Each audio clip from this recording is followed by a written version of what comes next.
আপনারা একটু ভাবুন। অনেক ভাইরা বলেন, অনেকে বলেন যে নওশাদ সিদ্দিকী শুধু এসেছেন বিজেপির দালালি করতে। এই বিজেপির দালাল কথাটার জন্য আপনাদেরকে বলি, আমার ভাই জানেন আমাদের ইন্ডিয়ান সেকুলার ফ্রন্টের জন্ম 2021 সালে, 2019 সালে বিজেপির কটা সিট ছিল আপনারা বলুন। যার জন্ম 2019 সালে, 2021 সালে, সে 2019 সালে বিজেপিকে আনলো কিভাবে? এই জবাবটা আপনাদেরকে দিতে হবে। আমরা যারা আইএসএফ এর রাজনীতিটা করি, আমরা ইন্ডিয়ান সেকুলার ফ্রন্টকে ভালোবাসি, আমাদের নওশাদ সিদ্দিকী ভাইজানের সততাকে ভালোবাসি। তিনি একজন ট্রান্সপারেন্ট মানুষ। কথা দিয়ে যাচ্ছি মুর্শিদাবাদে আসবো, মুর্শিদাবাদে আসলে নাকি কংগ্রেসের কিছু নেতার জ্বালা ধরে, সেটাও আমি বলে যাচ্ছি। জ্বালা থাকলে দোকান থেকে মলম কিনে লাগিয়ে নাও, আগামী দিনে আইএসএফ আসছে, জোটাই হবে। ওপেন এখানে ঘোষণা করে যাচ্ছি, আমরা চাই বিজেপি তৃণমূলকে সহজেই হারাবো, কষ্ট কম করতে হবে। ওই জন্য জোটের আহ্বান দিচ্ছি, খোলা মঞ্চে আজকেও দিয়ে যাচ্ছি। কংগ্রেস, লেফট ফ্রন্ট, আইএসএফ, আরো যে সমস্ত দলগুলো আছে এক জায়গায় হলে সহজেই বিজেপি তৃণমূলকে আমরা হারাতে পারবো। আর যদি মনে করো এটা আইএসএফ এর দুর্বলতা, মানুষকে ভয় দেখিয়ে, মানুষকে ভুল বুঝিয়ে লোকসভার মতো হবে, যে যার মতো লড়াই করবে, মানুষ যাকে চাইবে সে জিতে যাবে।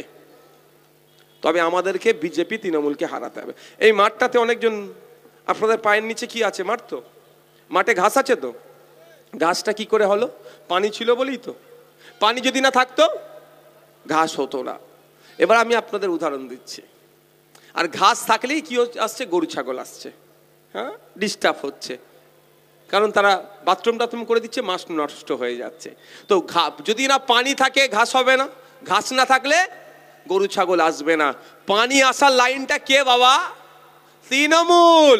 তৃণমূল পানি ঢালছে, ঘাস তৈরি হচ্ছে, গরু ছাগল এসে খাচ্ছে। তাই আপনাদের প্রথম কাজ কি করতে হবে? যদি গরু ছাগল আসা বন্ধই করতে চান, পানি আসার লাইনটাকে কেটে দেন, তৃণমূলকে আপনি হারান, বিজেপি আসাই বন্ধ হয়ে যাবে। বাপের বয়সী যারা আছেন তারা একটু বলুন, মায়ের বয়সী যারা আছেন, 2021 সালে ক্ষমতার পরিবর্তন হস্তান্তর হয়েছে। 2011 সালের আগে পশ্চিম বাংলায় বিজেপি বলে কিছু ছিল, আপনারা জানতেন? 2011 সালের পরে তৃণমূল ক্ষমতায় আসলো, পানি দিতে শুরু করলো, আস্তে আস্তে ঘাস জন্মালো বিজেপি। আমরা 2026 সালে আমাদের প্রস্তুতি রাখতে হবে, মানসিক প্রস্তুতি থাকতে হবে। একদিকে যেমন আমরা বিজেপিকে তো হারাবোই হারাবো, সাথে সাথে বিজেপিকে পশ্চিম বাংলাতে যারা জায়গা করে দিয়েছে সেই তৃণমূল অপদার্থ তৃণমূলকেও একসাথে হারাবো। 2026 সালে পশ্চিম বাংলা থেকে তৃণমূল বিজেপিকে আমরা পরাজিত করব।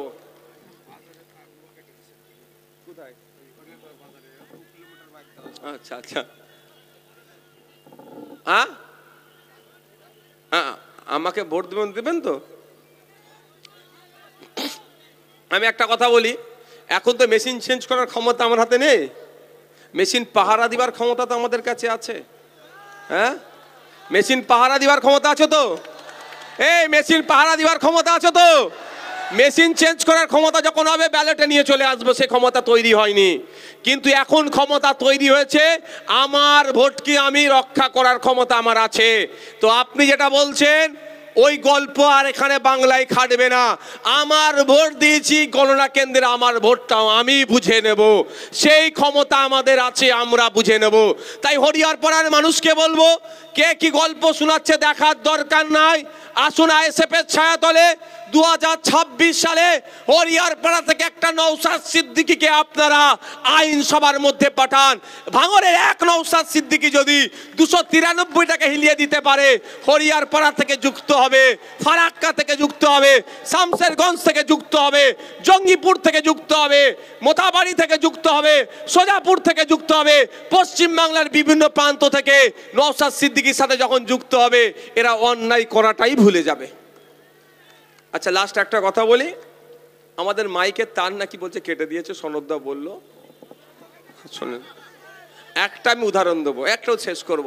স্বামী বিবেকানন্দের জিন আপনার নাম জানেন তো সবাই? একজন ধর্মগুরু, সমাজ সংস্কারক, কিন্তু সব ধর্মের মানুষ তাকে রেসপেক্ট করে। হযরত মুহাম্মদ সাল্লাল্লাহু আলাইহি ওয়াসাল্লাম ধর্মগুরু, সমাজ সংস্কারক, বড় রাজনীতিবিদ, কিন্তু সব ধর্মের মানুষ তাকে সম্মান করে। এক মিনিট এইটাই বলি, শেষ করে দেবো। স্বামী বিবেকানন্দজির একটা আমি বাণী শুনিয়ে শেষ করব। স্বামী বিবেকানন্দজি বলছেন, সারাদিন চলার পথে যদি কোনো বাধার সম্মুখীন না হও, তাহলে তুমি জানবে তুমি ভুল পথে পরিচালিত হচ্ছ। এত ভালো প্রোগ্রাম হয়েছে, দুটো মাইকের যদি না তাড়ি কাটলো তাহলে প্রোগ্রামটাই তো ব্যর্থ হলো। কারো জ্বলন হয়েছে বলেই তো মাইকের তার কেটেছে, আপনি সঠিক পথে আছেন বলেই তো মাইকের তার কেটেছে, তো ভয়ের কি আছে? যারা মাইকের তার কেটেছে তারা কিন্তু লাইভে সব শুনছে, খোঁজ নিয়ে দেখুন। বন্ধুগণ, আপনাদের ভাবতে হবে, মমতা ব্যানার্জি আমাদের খুব ভালোবাসছে, ভালোবাসছে, ভালো কথা। কেমন ভালোবাসছে একটু শুনবেন।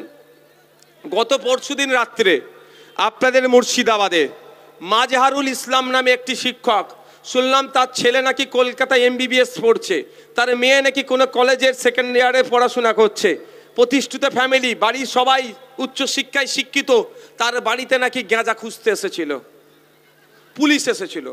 আমি প্রশ্ন এখানে মাথায় রাখবেন, পুলিশ কোনোদিন আসে না, পুলিশকে পাঠানো হয়। পুলিশ সম্পর্কে আমরা অনেক কথা বলি, কিন্তু এদের দোষ নয়, এদেরকে পাঠানো হয় প্রেশার ক্রিয়েট করে, যাই করো সেই করো, হ্যান করো ত্যান করো। আরে এদেরও তো পরিবার আছে ভাই, তাহলে এদের পরিবারের মুখের দিকে চেয়ে আপনার পরিবারের কারণে আমি মিথ্যায় মামলাটা দেবে মনে হয়? রাজনৈতিক কারবারিরা আর নালে পুলিশ মন্ত্রীর নির্দেশে এসেছিল।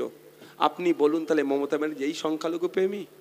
একটা শিক্ষিত পরিবার ধ্বংস হয়ে যেত তো, পরিবারের গ্রামের মানুষজন বেরিয়ে এসেছিল বলে বেঁচে গেল, নালে হিরোইন না কি মামলাতে কি হতো, অবৈধ গাঁজা ফাজা ব্যবসাতে কি হতো? তাই আপনাদেরকে ডিসাইড করতে হবে, সামনে 2026 সাল আসছে, আপনারা কি করবেন ডিসাইড করতে হবে। মমতাকে বাঁচাবেন না সম্প্রীতিকে বাঁচাবেন, আপনারা ডিসাইড করুন। মমতাকে বাঁচাবেন না মন্দির মসজিদকে বাঁচাবেন, আপনারা ডিসাইড করুন। আপনারা সিদ্ধান্ত নিন, মমতা ব্যানার্জিকে রাজনৈতিকভাবে বাঁচাবেন না শ্মশান কবরস্থানের জায়গাটাকে বাঁচাবেন। আপনারা সিদ্ধান্ত নিন, মমতা ব্যানার্জিকে রাজনৈতিকভাবে ক্ষমতায় রাখবেন না বাংলার যে আমাদের যে ঐতিহ্য, যে কালচার, সেটাকে বাঁচাবেন। আপনাদের হাতে নির্ভর করছে। আপনি যদি মনে করেন মমতা ব্যানার্জি রাজনীতিকে বাঁচাবেন, তাহলে আপনার সাথে আমার রাজনৈতিক লড়াই লাগিয়ে দূরে করে দিচ্ছে। কদিন আগে মুর্শিদাবাদই হয়েছিল, বহরমপুরে কালী মন্দির ভাঙচুর করেছিল না? কে ধরা পড়েছে? দেখুন, বিজেপির নেতা। দক্ষিণ 24 পরগনায় একটা মূর্তির গলা কেটে নিয়ে চলে গেছে, কে করেছে দেখুন কে? চোপড়াতে পঞ্চায়েতের সদস্য বিজেপির ধরা পড়েছে, মন্দির ভাঙচুর করেছে। তাহলে আমাদের মাথায় রাখতে হবে কি, বাংলার সম্প্রীতিকে বাঁচাতে হবে, বাংলার ঐক্যকে বাঁচাতে হবে, বাংলার মসজিদ মন্দিরকে বাঁচাতে হবে, বাংলার কবরস্থান শ্মশানের জায়গাকে বাঁচাতে হবে, বাংলার প্রতিটা নাগরিকের অধিকারকে বাঁচাতে হবে। যদি বাংলার প্রতিটা নাগরিকের অধিকারকে আপনি বাঁচাতে চান, তাহলে 2026 সালে বাংলায় নতুন সূর্য তৈরি আনতে হবে। যেই সূর্যতে কি হবে, মানুষ, নারী তার অধিকার পাবে, হিন্দু মুসলিম জৈন খ্রিস্টান তার অধিকার পাবে, মানুষ তার অধিকার পাবে, সরকারি কর্মচারীরা তাদের হকের দিয়ে পাবে, পুলিশ 8 ঘন্টার বেশি ডিউটি করবে না। দুর্ভাগ্য আমাদের পুলিশ, আমাদের পরিবারের একটা পুলিশ 10 ঘন্টা 12 ঘন্টা 14 ঘন্টা ডিউটি কেন করবে? এটা বন্ধ হবে। পুলিশের শূন্যপদ বৃদ্ধি হবে, সরকারি কর্মচারীদের দিয়ে বুঝিয়ে দেওয়া হবে, স্কুলের টিচার থাকবে, হসপিটালে ডক্টর থাকবে।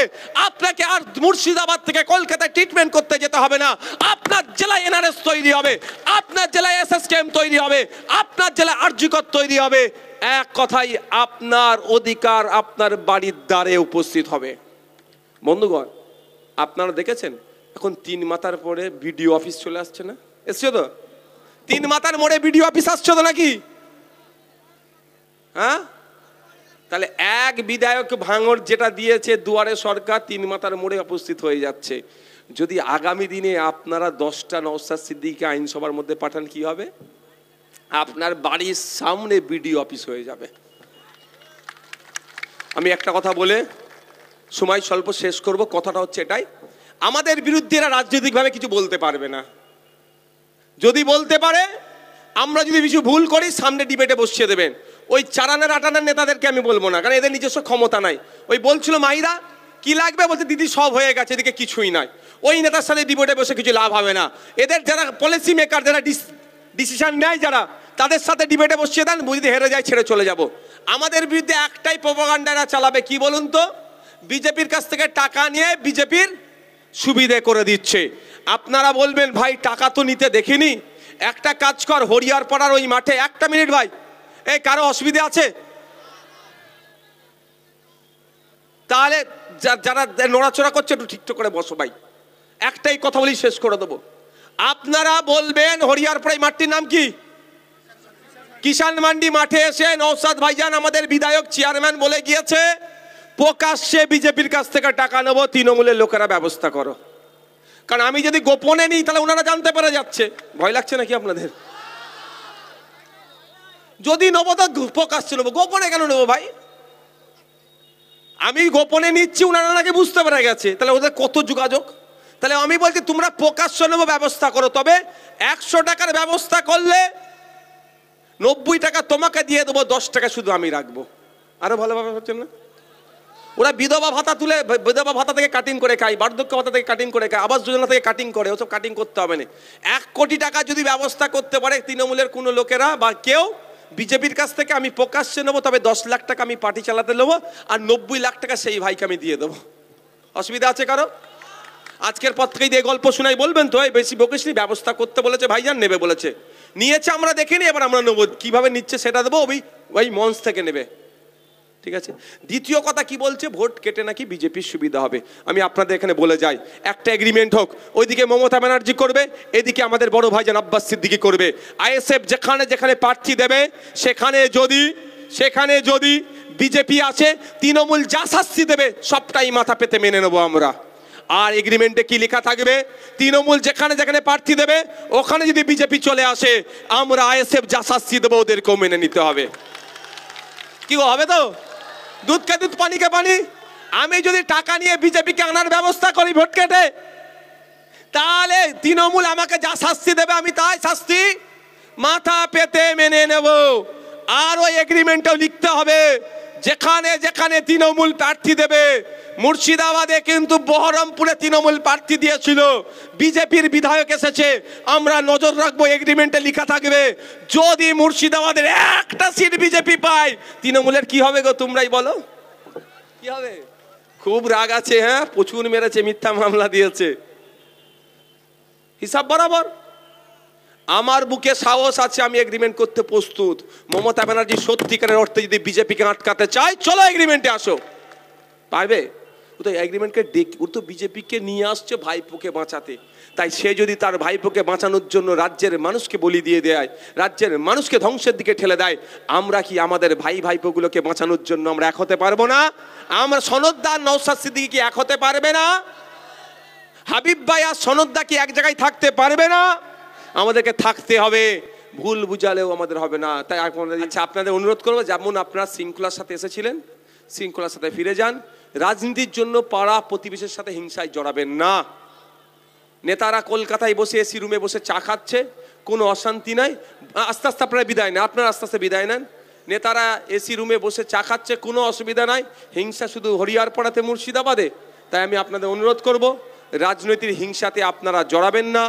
যার যে দল ভালো লাগবে দল করুন, ভোট দিন, জেতাবেন হারাবেন আপনাদের হাতে প্রচুর পাওয়ার আছে, কিন্তু ভোটের জন্য কোনো কারোর সাথে হিংসায় জড়িয়ে পড়বেন না।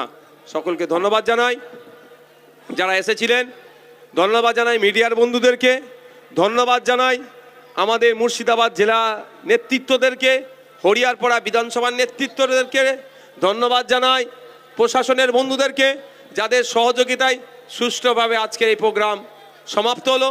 প্রশাসনের বন্ধুদের বলবো, এই মাঠ থেকে বার হচ্ছে, একটু গাড়িগুলোকে যদি দাঁড় করিয়ে দেন তাহলে মিনিট 10 মধ্যে। আপনারা বাইরের লোক কেন আসছেন? আপনারা মিডিয়া ছাড়া আপনারা সবাই সরে যান। মিডিয়া ছাড়া এর মধ্যে, এই রাউন্ডের মধ্যে কেউ থাকবেন না আপনারা।